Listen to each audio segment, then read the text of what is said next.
નવસારી શહેરમાં નવા શૈક્ષણિક સત્રની શરૂઆત પહેલાં જ ખાનગી શાળાઓ દ્વારા વિદ્યાર્થીઓને સ્ટેશનરી અને પ્રાઇવેટ પબ્લિકેશનના પુસ્તકો ફરજિયાત વેચાણ કરવાના મુદ્દે ભારે વિવાદ ઊભો થયો છે।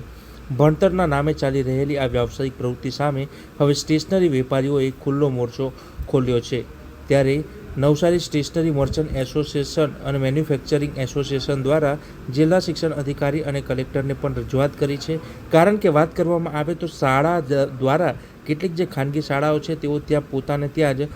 જે સ્ટેશનરી મોલ બનાવી રાખે છે, એટલે કે કહી શકાય કે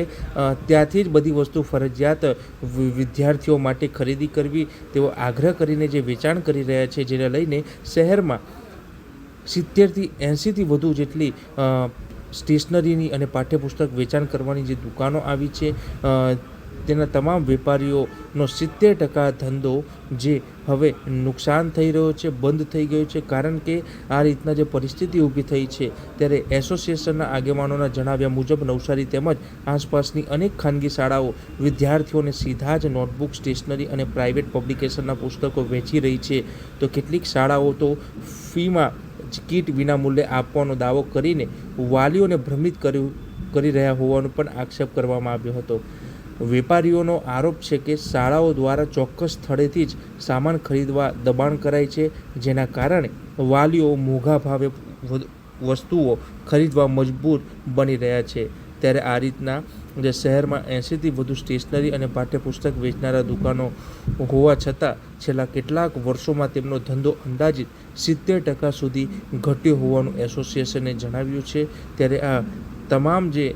મુદ્દાને લઈને કલેક્ટર ખાતે પણ તેઓ રજૂઆત કરવા માટે પહોંચ્યા હતા અને એસોસિએશનના પ્રમુખ હેમલ શાહે જણાવ્યું હતું કે છેલ્લા 5 વર્ષથી આ મુદ્દે સતત રજૂઆત કરવામાં આવી રહી છે, છતાં પણ જે સ્ટેશનરીના જે તમામ વેપારીઓ છે તેઓ મુશ્કેલીમાં મુકાયા છે અને 70% સુધીનો ધંધો ઘટી ગયો છે તેવી પરિસ્થિતિ ઊભી થઈ છે।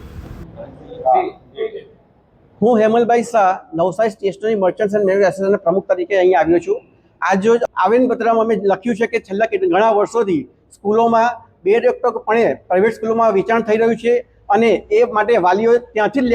લેવું પડે એવી નિર્ભરતા એ લોકોમાં રહેલી છે। જો આ પ્રકારનું વેચાણ બંધ થાય તો અમારા ઘણા વેપારીઓને ફાયદો થાય, વાલીઓ પર આર્થિક બોજ ન પડે અને વાલી વિદ્યાર્થીઓને બજારમાંથી માલ સામાન લેવાની છૂટ આપવી જ જોઈએ। અને ઘણી ખરી સ્કૂલો આજે સ્કૂલોમાંથી વેચાણ કરતા ડરતી નથી અને અમારા આવેદનપત્રને કે સરકારના પરિપત્રને ગણકારતી નથી, તો અમારી એ નમ્ર અરજ છે કે આ પ્રકારનું વેચાણ સ્કૂલોમાંથી બંધ થવું જોઈએ અને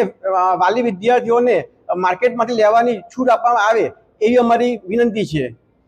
વેપારીઓને નુકસાનમાં એ થાય છે કે દરેક સ્કૂલો અમુક પર્ટિક્યુલર વેપારી સાથે એ લોકોની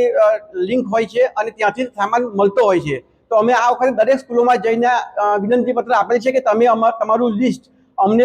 અમારા એસોસિએશનને આપો, જેથી તમારું લિસ્ટ અમે અમારા એસોસિએશનમાં સર્ક્યુલેટ કરીએ અને સમય પર બધાને બાળકોને પુસ્તકો, નોટબુકો મળી શકે, એ અમારો હેતુ હતો। પણ ઘણી ખરી સ્કૂલો હજુ પણ આ બાબતે અમને લિસ્ટ આપતી નથી અને ઘણી ખરી સ્કૂલો પોતાની મનમાની કરીને અમુક ચોક્કસ દુકાનથી લેવા માટે પ્રયત્નો વિદ્યાર્થીઓને કરાવતી હોય છે। એટલે એ માટે અમારું એક આવેદનપત્ર આજે એના માટે આપવામાં આવ્યું હતું કે આ પ્રકારની પ્રવૃત્તિઓ બંધ થાય અને અમારા વેપારીઓ તરફ હિત રાખીને ધ્યાનમાં લઈને કામ કરવામાં આવે।